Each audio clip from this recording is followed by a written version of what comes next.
नमस्कार तथा सुप्रभात। काया कैरनमा तपाईंलाई साथी जानुका दुवाडीसँगै दिपा तिमल सिन्हाको स्वागत छ। काया कैरन उज्यालो रेडियो नेटवर्कसँगै उज्यालो अनलाइन र मोबाइल एप्लिकेशनबाट एकसाथ प्रसारण भइरहेको छ। आज 2078 साल माघ 17 गते सोमबार, माघ कृष्ण पक्षको चतुर्दशी तिथि सन् 2022 जनवरी 31 तारिक। काया कैरन सुरु गरौं मुख्य खबरका शीर्षकहरूबाट। एमसीसी बारे निर्णायक पहलमा प्रधानमन्त्री देउबा, पारित गर्ने नगर्ने अधिकार संसदको भएकाले अब प्रक्रिया अघि बढाइने। सत्ता गठबन्धनभित्र तनाव, साझा धारणा बनाउन सदन 10 दिनका लागि स्थगित। शहरमा जनसंख्याको चाप रित्तिन थाले गाउँ, शहरमा पाइने सुविधा गाउँमै दिने गरी सन्तुलित विकासको नीति बनाउन आवश्यक। बिग्रँदै बजेट चक्र, ऐनले तोकेको समयसीमाभित्र बजेट प्रक्रिया सुरु हुन सकेन। विकास साझेदारले नेपाललाई दिने अनुदान घट्दै, ऋण भने बढ्दै। रुस र युक्रेन बीचको संकटलाई लिएर बेलायत चिन्तामा, युक्रेनमाथि आक्रमण गरे रुसमाथि आर्थिक प्रतिबन्ध लगाउने चेतावनी। र इङ्ल्यान्डसँगको टी20 क्रिकेटमा वेस्ट इन्डिजको रोमाञ्चक जित। विवरणमा अब खबरको सिलसिला। अमेरिकी सहयोग नियोग मिलेनियम च्यालेन्ज कर्पोरेसन एमसीसी सँगको सम्झौता अघि बढाउने विषयमा प्रधानमन्त्री शेरबहादुर देउवा निर्णायक पहलमा जुट्नु भएको छ। अनुमोदन गर्ने वा नगर्ने जिम्मेवारी संसदको नै भएको भन्दै उहाँले प्रक्रिया भने अविलम्ब अघि बढाउन अग्रसरता देखाउनु भएको छ। स्थानीय तहको चुनावको विषयमा एक ठाउँमा उभिएको सत्ता गठबन्धनभित्र एमसीसी सम्झौताबारे फरक मत छ। यो विषयमा पछिल्ला दिनमा सघन छलफल भए पनि टुङ्गो लागेको छैन। साझा धारणा बनाउने विषयमा पहल गर्न सकिने भन्दै वाम दलहरूको प्रस्ताव र प्रधानमन्त्रीको समेत सहमतिमा प्रतिनिधि सभा बैठक 10 दिन पर सारिएको छ। सरकारी स्रोतका अनुसार प्रधानमन्त्री देउवाले फेब्रुअरी 28 तारिक अर्थात फागुनको मध्यसम्म एमसीसी बारे संसदबाट निर्णय लिने जानकारी अमेरिकी अधिकारीलाई दिनुभएको छ। प्रधानमन्त्रीको पहलपछि माओवादी केन्द्र र एकीकृत समाजवादीका नेताहरू दबावमा परेका छन्। प्रधानमन्त्री देउवाले भने एमसीसी बारे अब धेरै अलमल गर्न नहुने अडान राख्दै आउनु भएको छ। तर गठबन्धनकी सहयात्री र सभामुख अग्नि सापकोटाको अडानबीच एमसीसी अगाडि बढाउने प्रधानमन्त्रीको तयारीले गति लिन भनिसकेको छैन। यो अन्यल चिर्न प्रधानमन्त्री देउवाले आफ्ना विश्वासपात्र मार्फत प्रमुख प्रतिपक्षी दल एमाले अध्यक्ष केपी शर्मा ओलीसँग पनि छलफल गरिरहनु भएको छ। गठबन्धन तोडेर सहकार्य गर्ने शर्तमा एमसीसी अनुमोदन गर्न ओली तयार रहेको सन्देश देउवाका सहयोगीले ल्याउने गरेका छन्। अमेरिकी सहयोग सम्बन्धी परियोजना मिलेनियम च्यालेन्ज कर्पोरेसन एमसीसी संसदबाट अनुमोदन गर्ने कि नगर्ने भन्ने विवादले सत्ता गठबन्धनभित्र तनाव बढेको छ। प्रधानमन्त्री देउवाले एमसीसीको विषयमा सहमति जुटाउन हिजो एकीकृत समाजवादीका नेता झलनाथ खनाल र माओवादी केन्द्रका नेतासँग छलफल गर्नुभएको देउवाको सचिवालयका एक सदस्यले बताएका छन्। एमसीसी अगाडि बढाउन प्रधानमन्त्री देउवाले सक्रियता देखाए पनि माओवादी केन्द्रका अध्यक्ष पुष्पकमल दाहाल प्रचण्ड, एकीकृत समाजवादीका अध्यक्ष माधव कुमार नेपाल भने मौन रहनु भएको छ। दुवै नेताले अहिलेकी अवस्थामा एमसीसी पारित हुन नसक्ने अडान राख्दै आएका छन्। जेठ महिनामा स्थानीय तहको चुनाव गर्न सत्तारूढ दल सहमत भएसँगै निर्वाचन आयोगले सरकारलाई चुनावको मिति सिफारिस गर्न गृह कार्य अगाडि बढाएको छ। चुनावको मिति तोक्न चौतर्फी दबाव परेपछि सत्ता गठबन्धनले आयोगसँग परामर्श गरेर जेठ महिनामै स्थानीय तहको चुनाव गराउन सरकारलाई सुझाव दिएको थियो। प्रमुख निर्वाचन आयुक्त दिनेश थपलियाले सरकारले आयोगसँग परामर्श गरेर चुनावको मिति घोषणा गर्ने भनेकाले चुनावको मिति सिफारिसका लागि तयारी गरिरहेको जानकारी दिँदै भन्नुभयो, एकै चरणमा चुनाव गर्ने हो भने यो मिति या कारणवश 2 चरणमा चुनाव गर्ने हो भने यो मितिमा गर्ने भनेर प्रस्तावित गर्नेछौँ। चुनावको तयारीका लागि लाग्ने समय 2 चरणमा गर्दा पहिलो चरण र दोस्रो चरण बीचको तयारीको समय कुनै समुदाय वा धर्मावलम्बी बीचको पर्व या विशेष दिन परेको छ कि छैन लगायत सबै पक्ष विचार गरेर चुनावको मिति सिफारिस गरिने पनि प्रमुख निर्वाचन आयुक्त थपलियाले बताउनुभयो।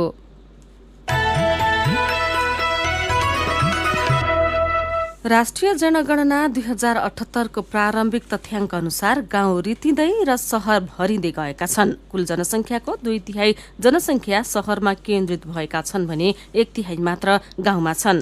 केन्द्रीय तथ्याङ्क विभागका उपमहानिर्देशक डाक्टर हेमराज रेग्मीका अनुसार जनगणनाको तथ्याङ्कका आधारमा कुल जनसङ्ख्याको 2/3 जनसङ्ख्या शहरमा र 1/3 मात्र गाउँमा देखिएको छ।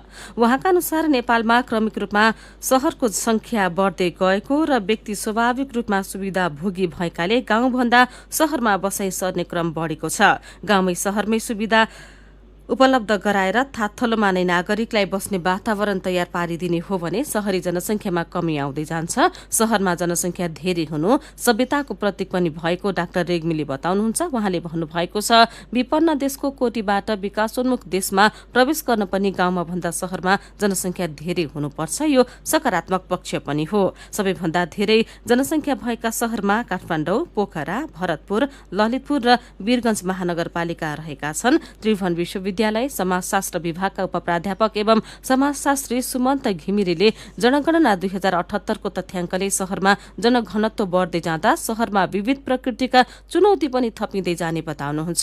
शहरमा जनसङ्ख्या धेरै भएसँगै गाडीको चाप बढ्ने, फोहोर व्यवस्थापनमा चुनौती थपिने, हरेक क्षेत्रमा बहुआयामिक प्रतिस्पर्धा हुने व्यक्ति खुला स्वभावको हुने उहाँको भनाइ छ। सरकारले गाउँ र शहरलाई सन्तुलित विकास गर्ने गरी नीति बनाउने हो भने पनि शहरमा जनघनत्वको चाप आफै कम भएर जाने विज्ञले बताएका छन्। खानी तथा भूगर्भ विभागले खनिज पदार्थ उत्खननको वास्तविक अभिलेख नराखी व्यापारीले पेश गरेका न्यून परिमाणमा कागजातलाई सदर गर्दै आएको खुलेको छ। यसबाट राज्यले वर्षेनी अर्बौं रुपैयाँ बराबरको राजस्व गुमाएको छ।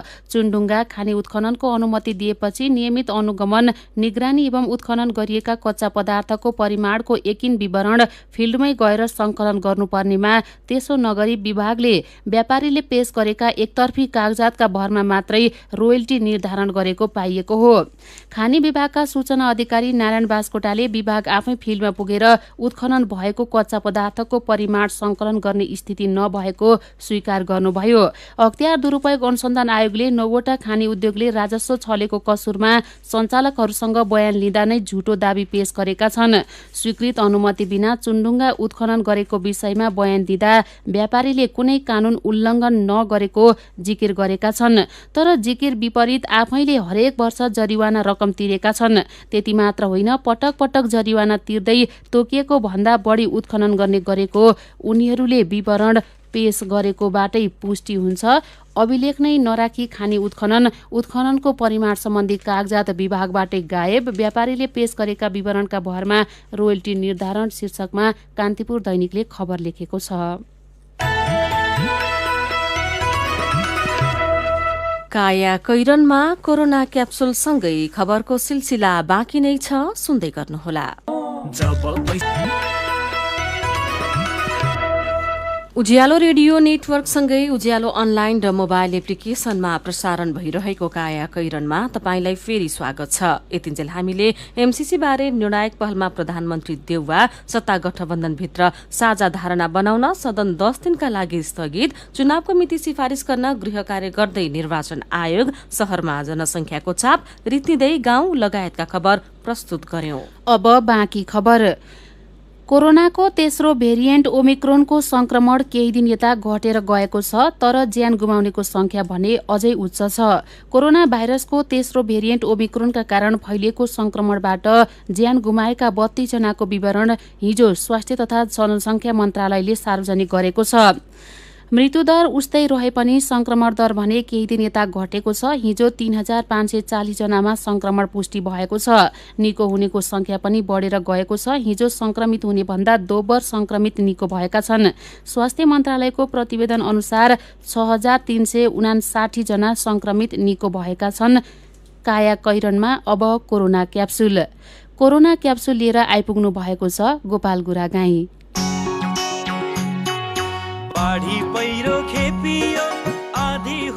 Corona capsule season 2 capsule number 167। Corona क्याप्सुलमा आजको विषय बुस्टर डोजबारे आधारभूत जानकारी अथवा बुस्टर डोज के हो र के होइन। आजको क्याप्सुलमा समावेश मात्रा 3। कोरोना क्याप्सुलमा आजका पाहुना स्वास्थ्य तथा जनसङ्ख्या मन्त्रालयका प्रवक्ता डाक्टर सङ्गीता कौशल मिश्र। भेटघाट, भलाकुसारी वा टेलिफोन संवादमा हिजो आज सन्चै हुनुहुन्छ भनेर सोध्न धेरै मानिसले अप्ठ्यारो मान्न थालेका छन्। कारण तपाईँ हामी सबैलाई थाहा छ। सन्चो छ भनौँ भने रुगाखोकी लागेको छ, ज्वरो आएको छ र कसैलाई कोरोना पोजिटिभ पनि देखिएको छ। बिसन्चो छ भनौँ भने अस्पताल जान परेको छैन र बिमारीले थला पारेको पनि छैन। त्यसैले सन्चो बिसन्चोको साटो धेरैले हिजो आज कुराकानी सुरु हुनसाथ सुन्न थालेका छन्। बुस्टर डोज लगाउनु भयो अनि सुरु हुन्छ बुस्टर डोजबारे गफगाफ। बुस्टर डोज लगाउनु भयो भन्ने प्रश्नको जवाफ पनि अनेक छन्, किनकि बुस्टरबारे मानिसका बुझाइ ठाउँ, उमेर र ज्ञान अनुसार फरक छन्। कसैलाई लाग्छ बुस्टर भनेको नयाँ खालको खोप हो, कसैलाई लाग्छ यो मोटो खालको खोप हो र कसैलाई यो खोप कोरोनालाई भसक्कै थला पार्ने बढे मानको खोप हो भन्ने पनि लागेको छ। तर स्वास्थ्य मन्त्रालयले भनेको बुस्टर डोज के हो र अहिले दिन थालेको खोपलाई किन बुस्टर डोज भनेको हो त?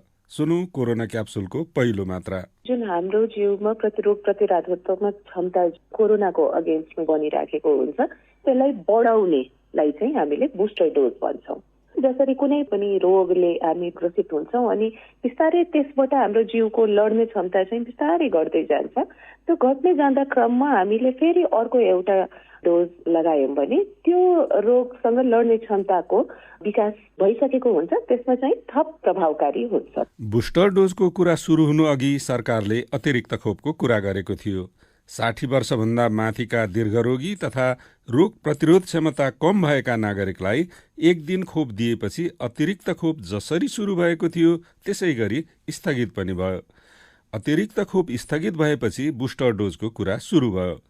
बुस्टर भने पनि यो थप खोप हो र अतिरिक्त भने पनि खोप थप नै हो। बुस्टर डोजभन्दा मानिसले अलग अलग कुरा बुझ्न थालेपछि धेरैको मनमा बुस्टरलाई अतिरिक्त खोप भने हुँदैन र भन्ने लागेको छ। के यसो भन्न मिल्ला त? थाहा पाउन सुनौ कोरोना क्याप्सुलको दोस्रो मात्रा। अतिरिक्त डोज र बुस्टर डोज भनेको दुईटै फरक कुरा नै हो। अतिरिक्त डोज भनेका कतिपय व्यक्तिमा दुईटा डोज दिएपछि पनि उसले जुन जिउले एन्टिबडी बनाउन जुन उसको क्षमता हुन्छ त्यो क्षमता कम हुन्छ। यस्ता कुन व्यक्ति हुन्छन् त? जुन व्यक्तिहरूले इम्युनोसप्रेसेन्ट औषधिहरू खाइराखेका हुन्छन् अथवा कुनै प्रकारका सक्रिय क्यान्सरबाट ग्रसित हुन्छन् होइन। कतिपय बिरामीहरूमा के देखिएको छ भने दुईटा डोजले कतिपय अवस्थामा त्यति एन्टिबडी बन्दैन, त्यही भएर उहाँहरूलाई चाहिँ अतिरिक्त डोजको आवश्यकता हुन्छ। त्यसलाई हामीले अतिरिक्त डोज भन्छौँ। बुस्टर डोज सबैलाई दिने डोजलाई बुस्टर डोज भन्छन्। यो चाहिँ एक्स्ट्रा डोज भयो। सामान्य व्यक्तिले पनि दुईटा डोज लगाइसकेका छन्, उनीहरूले हामीले दिने डोजलाई बुस्टर डोज भन्छौँ। त्यसो हो भने बुस्टर डोज कसले लगाउन पाउँछन् त? थाहा पाउन सुनौ कोरोना क्याप्सुलको तेस्रो तथा अन्तिम मात्रा। यसमा कस्तो बुझ्नु पर्यो भने कहिले त्यो अतिरिक्त डोज दिएर पनि हामीले यदि हाम्रो इम्युन सिस्टमले राम्रो काम गरेका छैन, एन्टिबडी बनेन भने उहाँलाई फेरि थप बुस्टरमा पनि जानुपर्ने हुन सक्छ। जस्तो पहिला पनि हामी टिटनसको सुई लिन्थ्यौँ, दुईटा डोज लिएपछि एउटा डोज पछि लिनु भनेर हुन्थ्यो होइन। त्यो बुस्टर थियो भनेपछि त्यो एउटा युनिफर्म प्रोटोकलको हिसाबले सबैलाई दिने डोज भयो।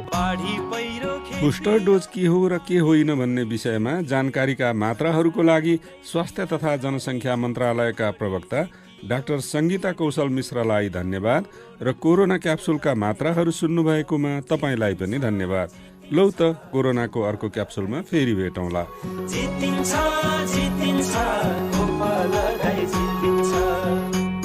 काया कैरनमा मेरो पनि भन्नु छ र कार्टुनसँगै खबरको सिलसिला बाँकी नै छ, सुन्दै गर्नुहोला।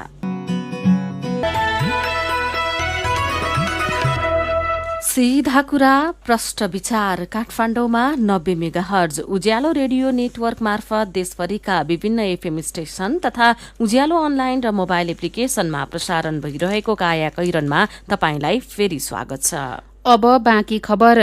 तीनवटै तहको चुनाव मिति घोषणा गर्ने विषयलाई लिएर सरकारमा चलिरहेको गलफती र महामारीको तेस्रो लहरको प्रभावले आर्थिक प्रशासन नराम्रोसँग रुमल्लिएको छ। सरकारले एकातिर चालु आर्थिक वर्षको अर्धवार्षिक समीक्षा गर्न सकेको छैन भने अर्कोतर्फ आगामी आर्थिक वर्षको वार्षिक नीति तथा कार्यक्रमको तयारी पनि सुस्त देखिएको छ। बजेट बनाउने तयारी थाल्न कानूनमा तोकिएको समय सीमा घर्किँदा पनि सम्बन्धित निकायले त्यसमा पर्याप्त चासो देखाएका छैनन्। ऐनले तोकिदिएको बजेट चक्रलाई आधार मान्ने हो भने अबको 2 हप्ताभित्र अर्थात् माघ मसान्तसम्ममा सबै मन्त्रालयलाई बजेट प्रस्ताव सम्बन्धी मार्गदर्शन र उनीहरूले पाउने बजेटको सीमा अर्थात् सिलिङ उपलब्ध गराइसक्नुपर्छ। त्यही सिलिङका आधारमा मन्त्रालयहरूले आफू र मातहतका निकायले आगामी आर्थिक वर्षको नीति तथा कार्यक्रम तयार पार्छन्। तर स्रोत समितिको बैठक चुस्त हुन नसक्दा विषयगत मन्त्रालयले समयमै सिलिङ पाउने सम्भावना कम छ। यता अर्थ मन्त्रालयले पनि कोरोनाका कारण देखाउँदै बजेटको अर्धवार्षिक समीक्षा गर्न ढिलाइ भए पनि माघ मसान्तसम्ममा गरिसक्ने तयारी गरिरहेको जनाएको छ। ऐनले तोकेको समयसीमाभित्र बजेट प्रक्रिया सुरु हुन सकेन। 3 तहको निर्वाचनको तयारी चलिरहेको छ। राजनीतिक अस्थिरता र महामारीको तेस्रो लहरलाई कारण देखाउँदै सरकार रुमल्लिरहेको छ। यसैबीच विकास साझेदारहरूले नेपाललाई उपलब्ध गराउने सहायताको स्वरूप बदलिन थालेको छ। विगत केही आर्थिक वर्ष यता नेपाललाई प्राप्त वैदेशिक सहायता प्रतिबद्धतामा फिर्ता गर्नु नपर्ने अनुदानको हिस्सा घट्दै गएको छ। तर राज्य कोषलाई भार पर्ने ऋणको दायित्व भने निरन्तर बढिरहेको छ। अनुदानमा प्राप्त हुने विकास सहायताको आकार सानो हुने र शर्त पनि बढी हुने हुँदा सरकार आफैले पनि त्यति धेरै जोड नदिएको अर्थ मन्त्रालयका प्रवक्ता रितेश साक्यले बताउनुभयो। अर्कातिर दातृ निकायकै जोड ऋणमा भएकाले पनि अनुदानको हिस्सा घटेको उहाँको भनाइ छ।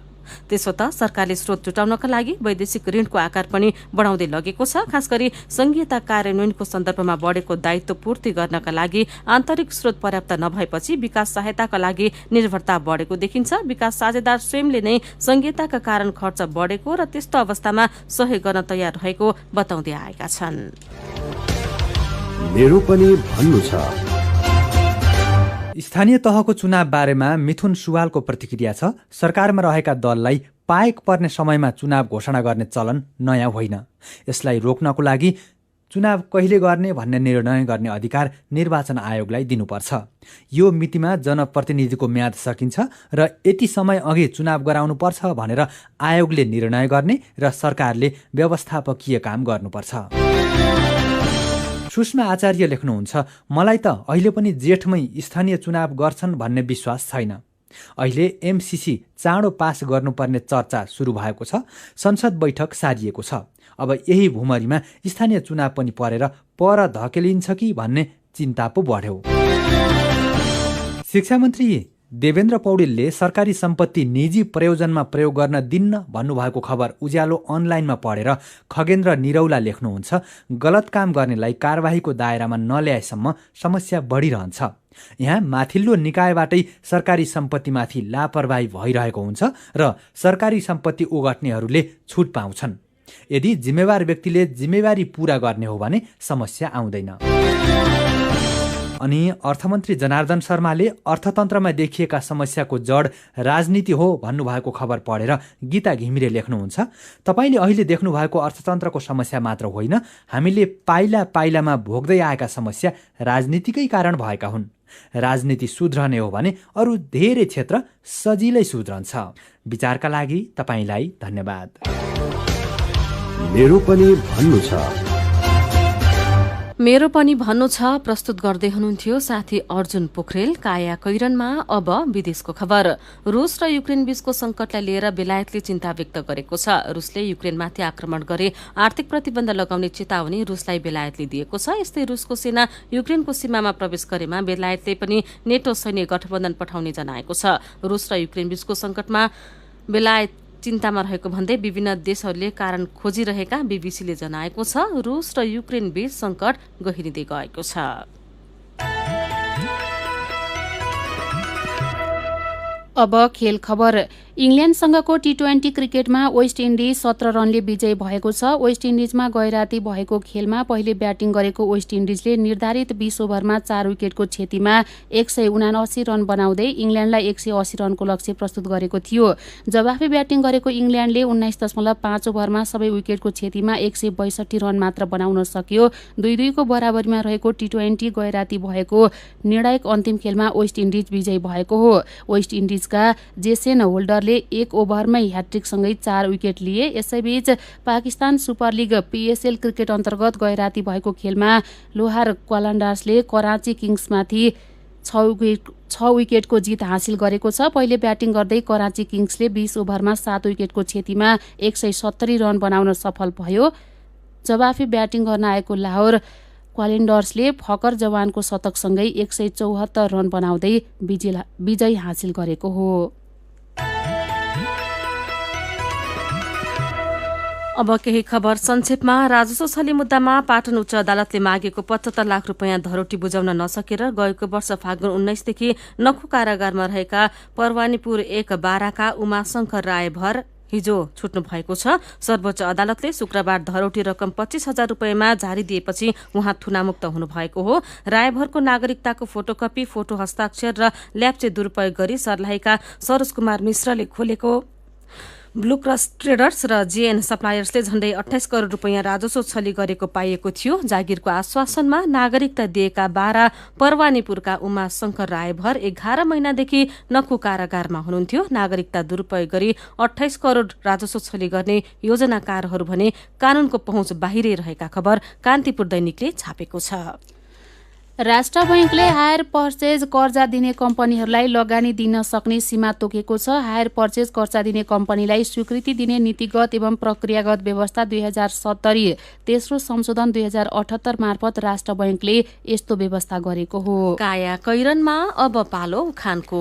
वनको काँडो आफै तिखारिन्छ। उज्यालो रेडियो नेटवर्कबाट प्रसारण भइरहेको काया कैरन सक्नु अघि मुख्य खबर फेरि एकपटक। MCC बारे निर्णायक पहलमा प्रधानमन्त्री देउबा पारित गर्ने नगर्ने अधिकार संसदको भएकाले अब प्रक्रिया अघि बढाइने। सत्ता गठबन्धनभित्र तनाव, साझा धारणा बनाउन सदन 10 दिनका लागि स्थगित। शहरमा जनसंख्याको चाप रित्तिँदै गाउँ, शहरमा पाइने सुविधा गाउँमै दिने गरी सन्तुलित विकासको नीति बनाउन आवश्यक। बिग्रँदै बजेट चक्र, ऐनले तोकेको समयसीमाभित्र बजेट प्रक्रिया सुरु हुन सकेन।